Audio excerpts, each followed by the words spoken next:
Të dashur teleshikues të televizionit të shqiptarëve të Amerikës, përshëndetje, fillojmë këtu kronikën tonë informative. Në Shtetet e Bashkuara, një projekt ligj për financimin e Departamentit të Sigurisë Kombëtare ka dështuar sërish të avancojë në Senat, duke thelluar shqetësimet për kaosin në aeroportet më të mëdha të vendit. Ligjvënësit demokrat refuzuan të japin votat e nevojshme për ta çuar projekt ligjin drejt miratimit përfundimtar. Udhëheqësi i shumicës demokrate në Senat, Chuck Schumer, deklaroi se do të propozojë një masë alternative për të financuar vetëm administratën e sigurisë të transportit, e njohur si TSA, e cila merret me kontrollin e pasagjerëve dhe bagazheve. Por dhe kjo nismë pritet dështojë, ndërsa Senati mbajti një seancë të rrallë të gjatë fundjavës. Ndërkohë, prapas skenave, përpjekjet për zgjidhjen e ngërçtit janë intensifikuar. I dërguari i Shtëpisë së Bardhë për çështjet kufitare Tom Homan është takuar për të dytën ditë të radhës me një grup senatorësh nga të dyja partitë. Demokratat kërkojnë ndryshimin në mënyrën si agjentat federal zbatojnë ligjin e migracionit pas vrasjeve me armë të Alex Preti dhe Rene Good në Minneapolis.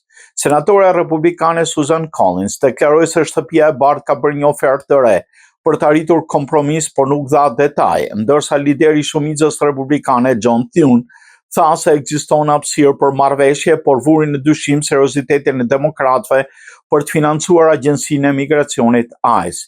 Situata ka ndikuar drejt për drejt në aeroportet amerikane, ku janë krijuar radhë të gjata për shkak të mungesës së stafit. Edhe pse shumica e punonjësve të TSA-s konsiderohen esencial dhe vazhdojnë punën, ata nuk po paguhen gjatë këtij bllokimi financiar. Si pasojë, mungesat në punë janë shtuar, duke shkaktuar vonesa të konsiderueshme për udhëtarët. Presidenti amerikan Donald Trump ka deklaruar se nuk ka ndërmend të pranojë një armë pushim me Iranin, duke theksuar se operacionet ushtarake do të vijojnë. Gjatë një deklarate për mediat në Shtëpinë e Bardhë, Trump u shpreh se situata në terren nuk lë vend për negociata. Nuk duhet të bëjë armë pushim, nuk bëhet armë pushim, por e zhduk palën tjetër, tha ai. Presidenti amerikan përdori një gjuhë të ashpër ndaj regjimit iranian, duke cilësuar atë si bandit e njerëz të tmerrshëm, ndërsa shtoi se forcat amerikane po godasin në mënyrën më të fortë të mundshme. I pyetur me qëndrimin e Izraelit, Trump sugjeroi se ekziston një linjë përbashkët mes dy vendeve. Ne duam pak më shumë të njëjtat gjëra dhe të dy duam fitoren, deklaroi ai. Në të njëjtën kohë, Trump kritikoi aleancën e NATO-s që sipas tij për mungesë angazhimi në sigurimin e kalimit të lirë të ngushticës së Hormuzit, një pikë kyçe për transportin global të energjisë. Ne nuk e përdorim, po shtetet e tjera po. NATO mund të na ndihmojë, po deri tani nuk ka pasur guxim për ta bërë, shpreh ai. Trump sugjeroi gjithashtu që vende si Kina dhe Japonia të përfshiheshin në garantimin e sigurisë në këtë ngushticë strategjike. 22 shtete kundër Iranit, front ndërkombëtar për Hormuzin, përshkallëzohet kriza globale e naftës.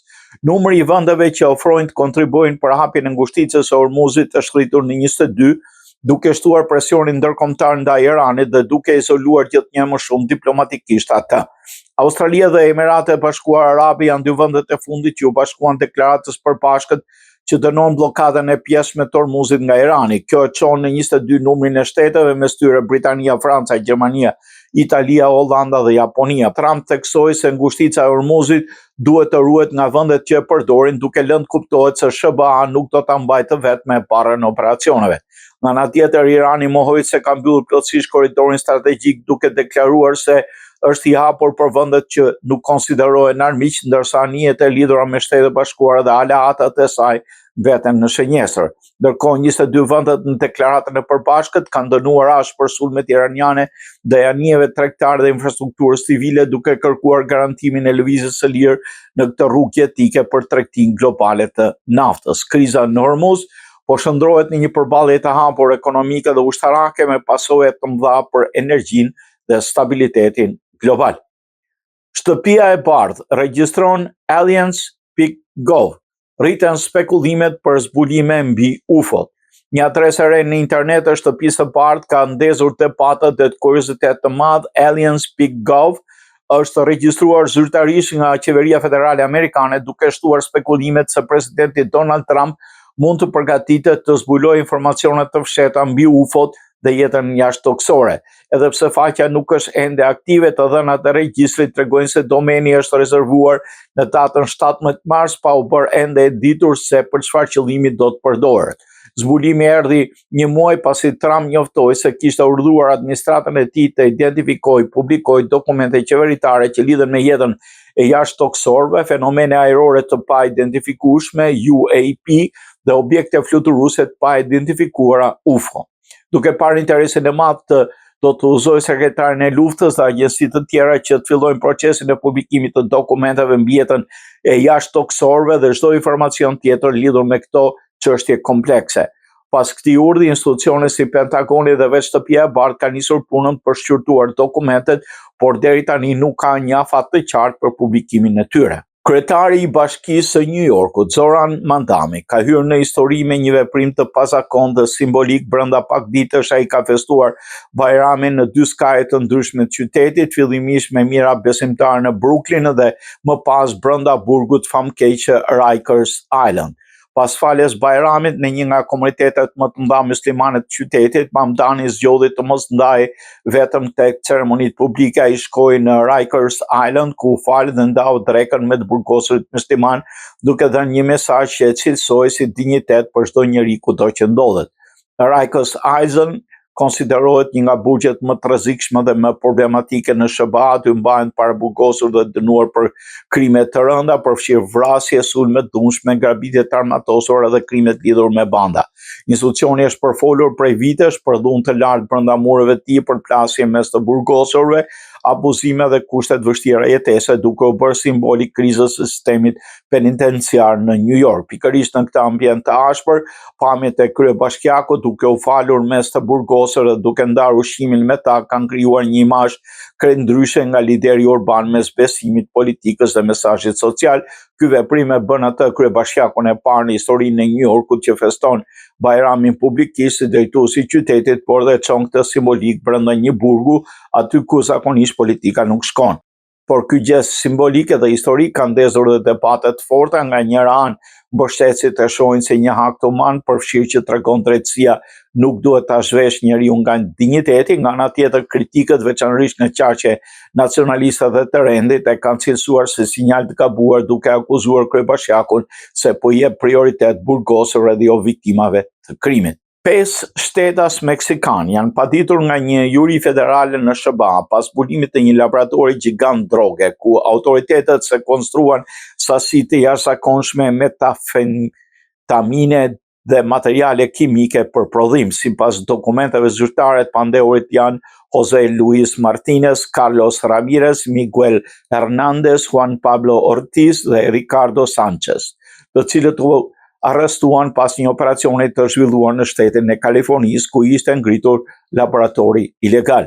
Gjatë mbastesjes, agjentët federal zbuluan mbi 250 kg metamfetamin të gatshme për shpërndarje, si dhe më shumë se 500 kg substanca kimike që përdoreshin për prodhimin e drogës. Laboratori ishte i pajisur me teknologji të avancuar dhe kishte kapacitet për prodhim në shkallë industriale. Akta akuza me 10 pika përfshin akuza për prodhim, shpërndarje të lëndëve narkotike, komplot për trafik ndërkombëtar droge, postim me qëllim shitje. Departamenti Amerikan i Shtetit, administrata e presidentit amerikan Donald Trump ka vendosur një masë të re që detyron qytetarët e disa vendeve të depozitojnë deri në $15,000 garanci për të marrë vizë hyrje në SBA. Sipas një zyrtari të dash, programi ekzistues është zgjeruar me 12 vende të tjera, duke çuar në 50 në total numrin e shteteve të përfshira. Ky program pra kryesisht vende me zhvillim shumë prej tyre në Afrikë. Vetë departamenti ka publikuar këtë vendim në faqen e tij në ditën e 18 marsit. Garancia për $15,000 do t'u kthehet aplikantëve nëse ata respektojnë kushtet e vizës dhe kthehen në vendin e tyre, ose nëse nuk udhëtojnë fare, informojnë mediat. Masa do të hyjë në fuqi më 2 prill dhe zbatohet për vizat e tipit B1 dhe B2, të cilat përdoren për udhëtim biznesi dhe turizmi. Qëllimi i saj është të pengojë rastet kur vizitorët qëndrojnë në SBA më gjatë sa u lejohet nga viza. 12 vende të tjera përfshin në këtë program janë Kambodja, Etiopia, Gjeorgjia, Grenada, Lesotho, Mauritius, Mongolia, Mozambiku, Nicaragua, Papua Guinea e Re, Seychelles dhe Tunizia. Ndërkohë organizatat për të drejtat e njerëzit kanë kritikuar këto masa duke i cilësuar si kufizuese për liri individuale, ndërsa autoritetet amerikane i mbrojnë ato si të nevojshme për forcimin e sigurisë kombëtare. Sipas Departamentit të Shtetit, programi i garancive ka dhënë rezultat duke ulur numrin e personave që shkelin në afatet të qëndrimit me vizë në SBA. Trupi gjykues nis takimet konfidenciale për ish-krerë të UÇK-s, akt gjykimi jo para qershorit.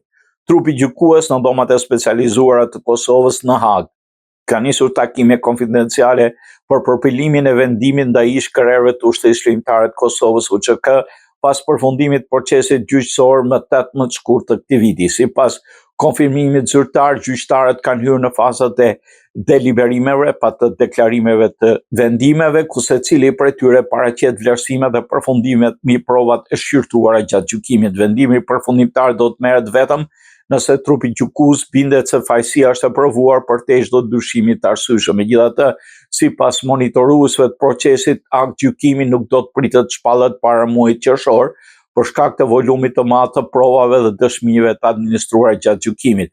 Që nga viti 2020 në parburgim ndodhen Hashim Thaçi, Kadri Veseli, Jakub Krasniqi dhe Recep Selimi, të cilët akuzohen për krime lufte dhe krime kundër njerëzimit. Gjykata ka sqaruar se çdo vendim mbi masën e paraburgimit merret mbi bazën e rrethanave individuale.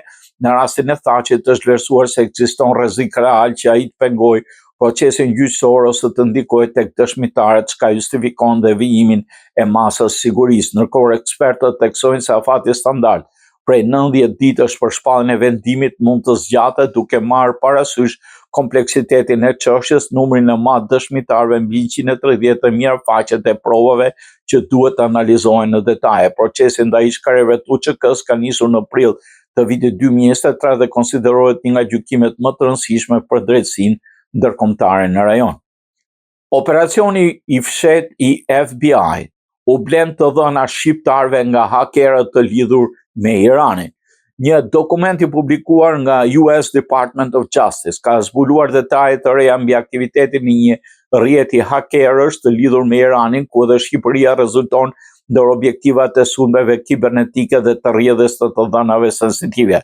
Sipas materialit zyrtar, autoritetet amerikane kanë sekuestruar 4 domene të përdorura nga Ministry of Intelligence Security of Iran, MOIS, të cilët shërbenin për të marrë përgjegjësitë e sulmeve, për të publikuar të dhënat e vjedhura dhe për të ushtuar presion kundër kundërshtarëve të regjimit. Në këtë kuadër, dokumenti zbulon dhe një operacion të fshehtë të Federal Bureau of Investigation, FBI, ku një agent i infiltruar bleu përmes platformës Telegram të dhëna të ndjeshme që lidhen me qytetarët shqiptar. Sipas dosjes hetimore, personat e lidhur me këtë rrjet pretendonin se zotronin akses në platformën shtetërore i Albania dhe databeza të tjera, përfshirë karta identiteti dhe informacione të ndjeshme personale. Këto të dhëna ofroheshin përshitje në komunikime direkte. Analiza më vonshme konfirmoi se databeza e siguruar përmbante numra identifikimi personal, emra, data lindje, adresa dhe dhëna të tjera të identifikueshme, duke ekspozuar qytetarët ndaj rreziqeve të abuzimit të përdorimit palishëm.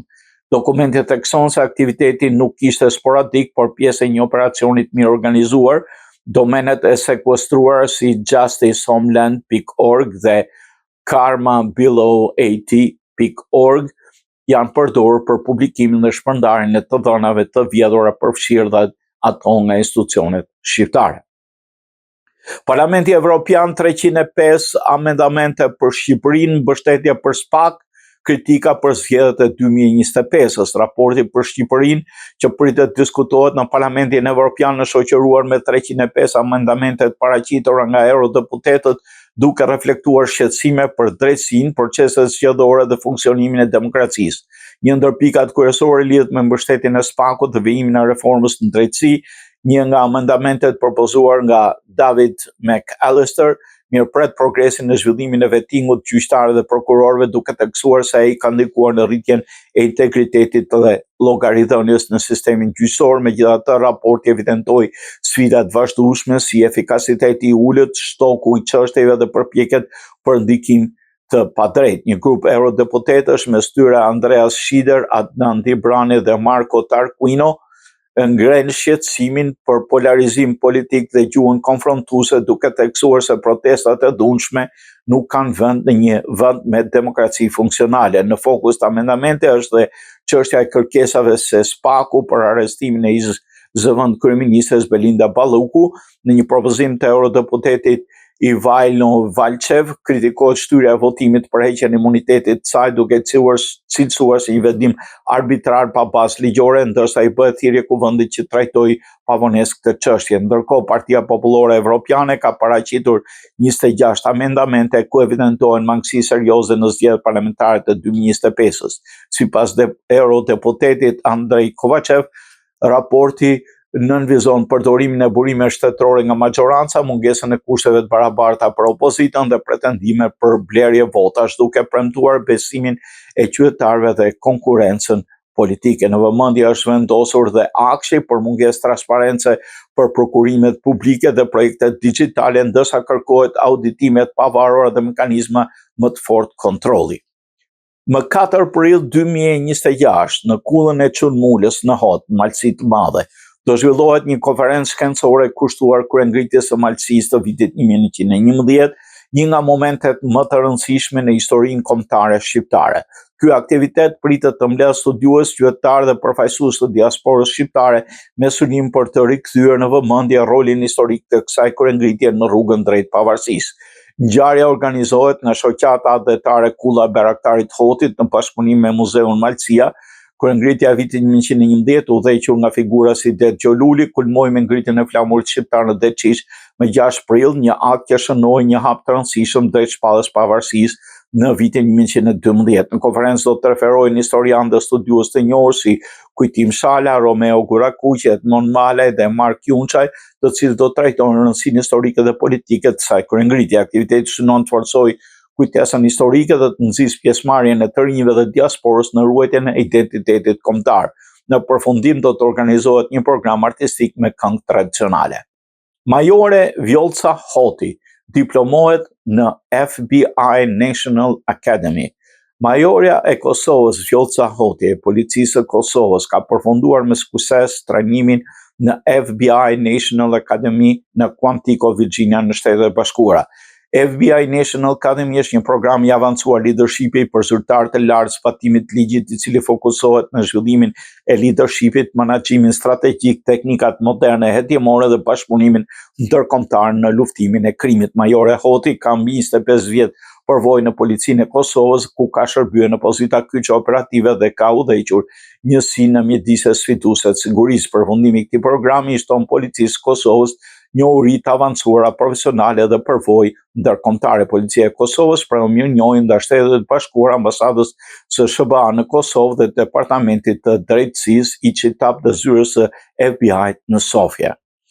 Përjetoni një nga momentet të historisë me vizitën e parë të ambasadorit Walker në katedralen ortodokse të Shën Gjergjit në qendrën kulturore Fanoli në Boston. Të shtunën me 28 mars në orën 12:30 pasdite, përjetohet historia dhe reflektohet së bashku duke i uruar mirëseardhjen ambasadorit Walker. Shfaqjet dokumentare, pamjet që bota nuk mund t'i harronte, mund t'i ndiqnin dokumentarin kushtuar diplomatit Walker. Reçaku e bëri luftën të njohur botërisht dhe krijoi momentin që detyroi Perëndimin të vepronte, u bë katalizatori kryesor për bombardimet e NATO-s në vitin 1999, ndonse konflikti ka përfunduar, drejtësia ende ka mbetur e parealizuar. Prezantimi ekskluziv i librit rreth 45 minuta me ambasadorin Walker, autori i librit Reçaku, historia e një krimi lufte dhe personaliteti për masave të jashtëzakonshme për shqiptarët, të gjithë ishin të pranishëm në këtë aktivitet të organizuar nga qendra Fanoli.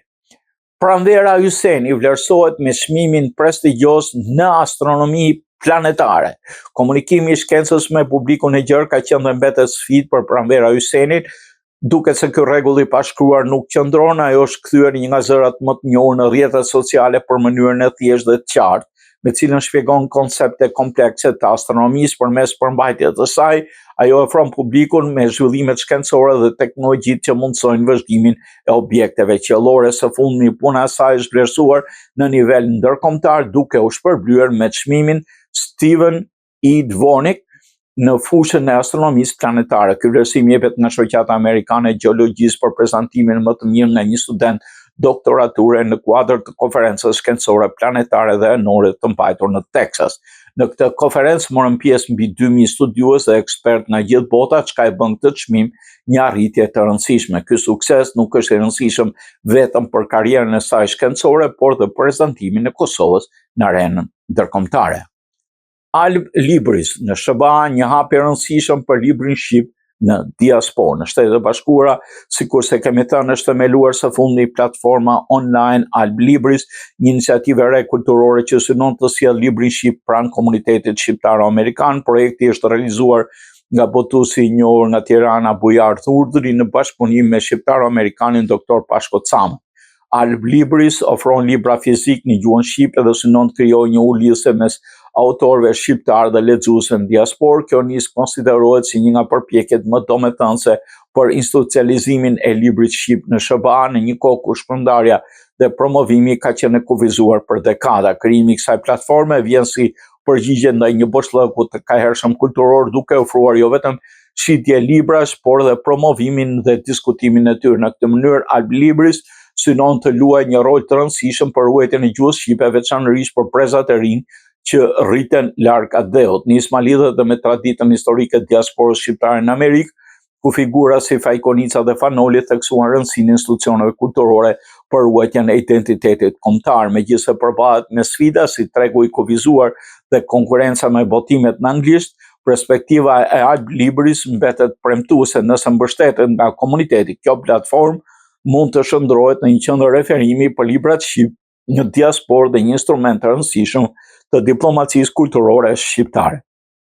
Skandali Epstein është zbehur. Dua Lipa kritikon sfumimin e viktimave në kuadër të luftës në lindje të mesme. Këngëtarja e njohur me origjinë shqiptare Dua Lipa ka rikthyer një herë vëmendjen tek skandali i dosjeve Epstein, i zbehur së fundi për shkak të luftës në lindjen e mesme. Gjatë një episodi të fundit në podcastin e saj, ajo ka shprehur shqetësimin për mënyrën se si mediat po e trajtojnë skandalin Epstein, duke u shprehur se në shumicën e rasteve vëmendja po largohet nga viktimat. Ylli i popit ka kritikuar gjuhën e raportimeve, duke u shprehur se kjo ka shërbyer për keq viktimave, shumicën për cilave të mitura. Mëtej Dua është ndalur tek përqendrimi i madh tek elementet sensacional, si përshkrimi i festave intime apo përfshira personazheve të njohur, dhe theksoi se kjo gjë lë mënjan faktin që bëhet fjalë për abuzim të pasur dhe trafikim fëmijësh. Komentet e Dua Lipës vinë në një kohë kur diskutimi publik për dosjet Epstein ka qenë kryesisht i fokusuar tek emrat e famshëm, përfshirë dhe bashkëpunëtorin e tij Ghislaine Maxwell. Erblira Bici pushton Evropën, kampione e kupës në Challenge 2026. Vajzat e ekipit italian Del Salvio Vallefolia Megabox Ondulati në voleboll pushtuan Athinën dhe fituan Challenge Cup CIV 2026 duke mposhtur në finale 0-3 me set e Panathinaikosin. Kjo fitore vazhdoi dominimin e ekipeve italiane në garat ndërkombëtare, teksa ky bëhet trofeu i 9 radhas si për ekipit italiane. Më e mira ndeshjes në Atinë shpall shqiptarja Erblira Bici, në ndeshjen e parë fituar 3-2 me sete në Itali. Vajzat e Vallefolia treguan se ishin lidere në parket, duke mposhtur vajzat e Panathinaikos me rezultatin 0-3 dhe sfidën e dytë në totalin e ndeshjeve 6-2. Për të bërë me emocionuese sfidën ishte fakti se në Olimpiadën ku zhvillua finalja ishin më shumë se 3500 tifozë. Voleybolistja shqiptare Erblira Bici udhëhoqi Vallefolia drejt këtij suksesi të rëndësishëm me 23 pikë dhe u shpall lojtarja më e mirë e MVP e ndeshjes së kthimit. Edhe në sfidën e parë shqiptarja kishte shënuar 32 pikë. Ndroi jetë Chuck Norris, ikona e filmave action dhe kampion i arteve marciale. Chuck Norris, aktori i njohur i filmave me aksion dhe kampion i arteve marciale, ka shndruar jetë në moshën 86 vjeçare. Lajmi u bë ditur nga familja e tij përmes një njoftimi në rrjetet sociale. Me zemër të rënduar, familja jon ndan lajmin për ndarjet e papritur nga jeta të Chuck Norris. Mëngjesin e djeshëm thuhet në deklaratë kushtohet se ai ishte rrethuar nga familjarët në paqe në momentet e fundit. Sipas raportimeve, Norris pësoi një emergjencë mjekësore në Hawaii, i njohur për rolet e tij si hero i pathyeshëm në ekran. Norris u bë i famshëm fillimisht përballë Bruce Lee në filmin The Way of the Dragon në vitin 1972, më pas ai ndërtoi një karrierë të suksesshme në vitet 70 dhe 80 me filma aksioni si Missing in Action, Delta Force.